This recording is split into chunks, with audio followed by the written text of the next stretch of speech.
In these stories, when you hear this cuckoo, turn the page.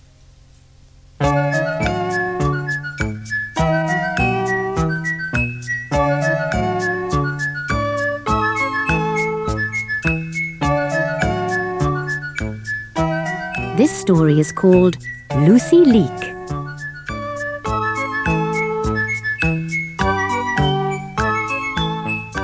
Lucy Leek loved lather.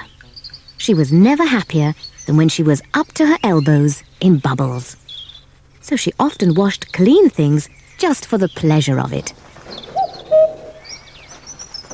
If it was a windy day, that was even better for Lucy Leek. There was always a chance that the washing line might break, and then she could do all the washing again. The flapping of clothes on the washing line was music to her ears, and the clean smell of washing was equally delightful to her. Sometimes her friends were rather embarrassed by her eagerness to wash their cardigans and scarves as soon as they arrived. They often had to stay far longer than they intended, until their clothes were dry enough to put on again. But matters came to a head when Mrs. Blackberry sent her 10 children with a basket of goodies for Lucy Leek. She had been baking all that morning and had a few extra biscuits and cakes for Lucy, who was too busy washing to have time to bake or cook. Mrs. Blackberry was a good cook, and Lucy enjoyed her food. Mrs. Blackberry cleaned her house all afternoon. Then she made tea for Mr. Blackberry, herself, and the children.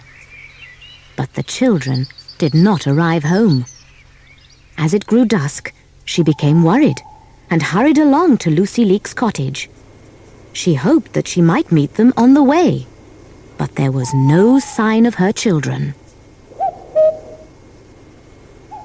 Mrs. Blackberry ran up Lucy's path and knocked on the door. You can imagine her relief when the door opened and there sat 10 little blackberries, eating buns and waiting for their socks and scarves to dry. Of course, Lucy was sorry she had kept them so long. "But," she said, "it has been a poor drying day." One day, the garden gang were having a party in the village hall.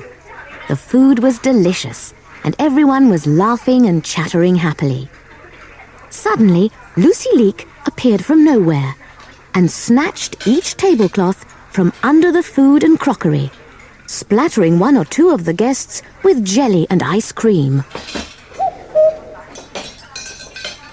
Miss Delia Damson, president of the Women's Institute, was so shocked at what had happened that she decided to call a meeting to solve the garden gang's problem. "This can't go on," she said. "It's so embarrassing."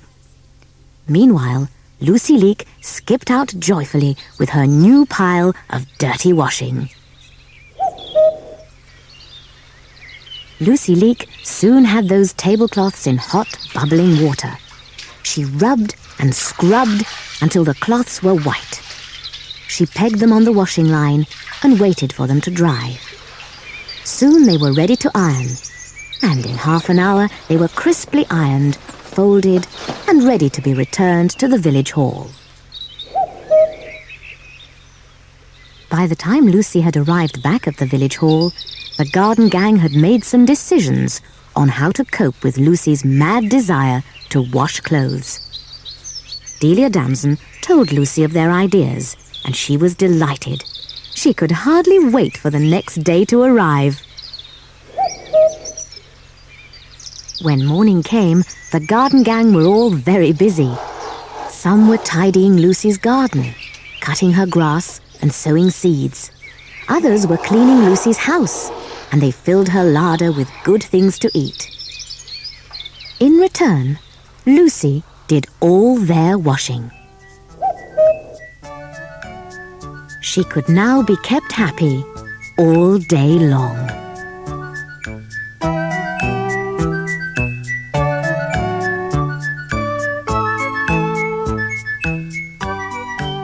When the music stops, turn your cassette over.